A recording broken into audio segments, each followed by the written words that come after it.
দুইটা দুইটা ভয়ঙ্কর পাপের কথা বলে দেই। এই দুইটা পাপে যারা আসক্ত হয়ে আছে তারা তওবা করে ফিরে আসলে পরেও সারা জীবন তাদেরকে এটা সাফার করতে হবে। কথা বুঝতে পারছেন না? তওবা করে ফিরে এসেছেন মনে করেন, তারপরেও আপনাকে সারা জীবন এই পাপের ফলটা ভোগ করতে হবে। এক, মাদকদ্রব্য। দীর্ঘদিন সেবন করেছেন, তওবা করেছেন, ফিরে এসেছেন, আল্লাহ হয়তো মাফ করে দিয়েছেন, আল্লাহ পাক মাফ করে দিয়েছেন, বাট আপনি আপনার দেহের যে ক্ষতিটা করে ফেলেছেন এটা পোষাতে পারবেন না। দুই, তখন আপনি যদি বিয়ে করেন আপনি স্ত্রীকে সন্তুষ্ট করতে পারবেন না। দুই নাম্বার হচ্ছে এই যে গোপনে যুবকরা যে পাপটা করে, মাস্টারবেশন, যেটাকে আমরা বলি হস্তমৈথুন, এই পাপ যেসব যুবকরা করছে বা করে, এবং অ্যাভেলেবেল এই পাপটা সবাই করে, কারণ এখন পর্নের যুগ, পর্ন দেখলে তো আর কোনো উপায় নাই, তখন তো এই পথেই যেতে হচ্ছে, নিজের উপরে নিজেকে জুলুম করতে হচ্ছে। যারা হস্তমৈথুনে অভ্যস্ত হয়ে গেছে এরা যদি তওবা করে ফিরেও আসে, শরীরের যে ক্ষতিটা হয়েছে এটা পূরণ হবে না কখন। এখানে আপনার দেহের ক্ষতি, আপনার মস্তিষ্কের ক্ষতি, আপনার পরিবারের ক্ষতি। এমন আপনি যদি পরবর্তীতে গিয়ে পরিবার গঠন করতে চান, আপনি সুখী পরিবার গঠন করতে পারবেন না, কারণ ভিতর থেকে আপনি নিজেকে শেষ করে ফেলেছেন। কোন পাপে লিপ্ত হবেন না, আপনি যৌবনকে ধরে রাখেন, ইনশাল্লাহ দেখবেন আপনি সারা জীবন এনজয় করতে পারবেন ইনশাল্লাহ। কিন্তু যদি এখন নিজেকে শেষ করে ফেলেন, এখন নিজেকে শেষ করে ফেললে আপনি বিয়ে করলে পরেও দেখবেন আপনি পস্তাচ্ছেন। মডার্ন হারবালে দৌড় দিতে হবে, আর সব হারবাল টারবাল খেয়ে লাভ হয় না। কারণ কি? কারণ আল্লাহ প্রদত্ত যে নেয়ামত সেটা আপনি নষ্ট করে ফেলেছেন, এখন এইটা আর আপনি ক্ষতিপূরণ দিতে পারবেন না। অতএব জীবনটাকে সিরিয়াসলি নেন।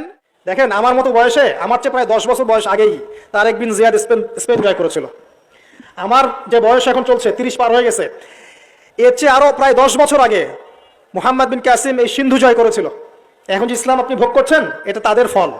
এখন আমাদের এই যে 20 বছর 30 বছরের যুব সমাজের দিকে তাকায় দেখেন, একবার তাকায় দেখেন, চেহারাগুলো একটু দেখেন, চেহারায় নূর নাই, নষ্ট হয়ে গেছে, নামাজ নাই, চোখগুলো বসে যাচ্ছে, কারণ সারা রাত জেগে থাকছে। ওই যে টিকটক টিকটক টিকটক সারা রাত, হ্যাঁ সারা রাত ফোনে, সারা রাত গল্প গুজব। রাত্রেবেলা দেখবেন, রাত্রেবেলা শহর যেন জীবিত হচ্ছে, রাত্রেবেলা ক্যারাম খেলে, রাত্রে লুডু খেলে, রাত্রে এটা করে, রাত্রে সেই, সারাদিন ঘুম, সারাটা দিন ঘুম। আপনি কি জানেন সারা রাত কে জেগে থাকে, সারাদিন কে, সারা রাত কে ঘুমায় আর সারা দিন কে জেগে থাকে? সারা রাত জেগে থাকে কুকুর এবং সারাদিন ঘুমায় কুকুর। আর দেখবেন আপনি বিড়ালকে দেখবেন, ও কিন্তু রাত্রে ঘুম এবং দিনের বেলা সে অ্যাক্টিভ। পাখিকে দেখবেন, পাখি সন্ধ্যা হলো একদম ঘরে, যেই সূর্য ডুববে পাখি একদম ঘরে, দেখেন না? পাখি ঘরে। আর যেই ফজর হবে পাখি বের হয়ে গেল। আর আল্লাহ রাসূল সাল্লাল্লাহু আলাইহি ওয়াসাল্লাম হয়তো বা এই কারণেই, আল্লাহ ভালো জানেন, তিনি বলেছেন এমন কিছু মানুষ জান্নাতে যাবে যাদের মনটা হবে পাখির মতো। দেখেন পাখি কি করে, একদম সন্ধ্যা হলো ঘরে ঢুকে গেল, যেই ফজর হবে একদম ফজরের আগে আগে সে বের হয়ে গেল। তো পাখির মতো হওয়ার চেষ্টা করেন, পাখির মতো লাইফস্টাইলে আসেন, এবং সে সারাদিন পরিশ্রম করে রিজিকের জন্য, করে না? আল্লাহ পাক পাখিকে রিজিক দেন কি চাকরির মধ্য দিয়ে না ব্যবসার মধ্য দিয়ে? কিভাবে সে রিজিক পায়? তাওয়াক্কুল, তাওয়াক্কুল, আল্লাহর প্রতি তাওয়াক্কুল। আর তাওয়াক্কুল করে কি সে ঘরে বসে থাকে না রিজিক সার্চ করে, রিজিক তালাশ করে? আপনিও রিজিক তালাশ করেন, আল্লাহ পাক রিজিক দিবে ইনশাআল্লাহ তাআলা।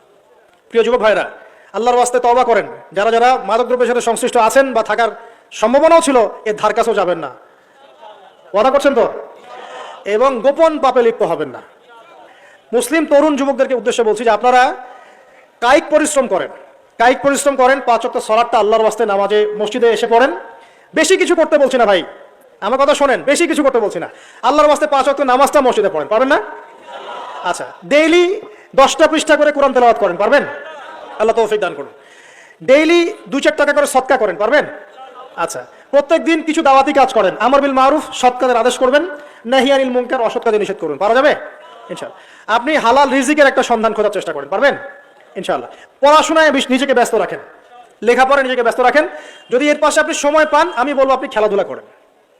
যদি সময় কিছু বের করতে পারেন, কায়িক কিছু পরিশ্রম করেন, প্রয়োজনে কিছু কসরত করেন, জিম করেন, খেলাধুলা করেন, তারপরেও পড়ে যায় না, তারপরেও গার্লফ্রেন্ডের পিছনে সময় নষ্ট করেন না, তারপরেও যে টিকটক, ফেসবুক, ইউটিউব নিয়ে পড়ে থাকেন না, ওগুলো হচ্ছে খেলাধুলা করা অনেক ভালো আছে। অ্যাটলিস্ট আপনি ফিজিক্যালি ফিট থাকবেন। অনেকে বলতে পারে যে এটা না করলে হয়, এটা বাজে কাজ, সময় নষ্ট। আমি মনে করি এখনকার যুবকরা যেসব পথে সময় নষ্ট করছে, এর চাইতে অ্যাটলিস্ট খেলাধুলা করলে ভালো ছিল। একটা সময় ছিল না, আজকে থেকে 10 বছর আগে প্রচুর খেলা হতো না? ক্রিকেট হতো, ফুটবল হতো, এই ব্যাডমিন্টন হতো শীতকালে, তাই না? খেলার লিপ্ত থাকলে কিন্তু আমাদের মধ্যে একটা হৃদ্যতা, একটা বন্ড তৈরি হতো, একটা বন্ড। আমরা অনেক টুর্নামেন্ট খেলতাম না? এখন দেখবেন কিচ্ছু নাই, সব বন্ধ, খালি ফোন, সারাদিন কি ফোন। এটা আরো কি ডেঞ্জারাস না? এভাবে তাদের ফিজিক্যাল বডিটা নষ্ট হচ্ছে, মেন্টাল স্ট্রেংথটাও নষ্ট হচ্ছে। এর চেয়ে বরং তারা যদি কোনো কসরত করে, এটা অনেক ভালো হবে। এটা আমার মত, এটা আমি কোরআন সুন্নাহ থেকে কোনো কথা বলছি না। আল্লাহ পাক বোঝা।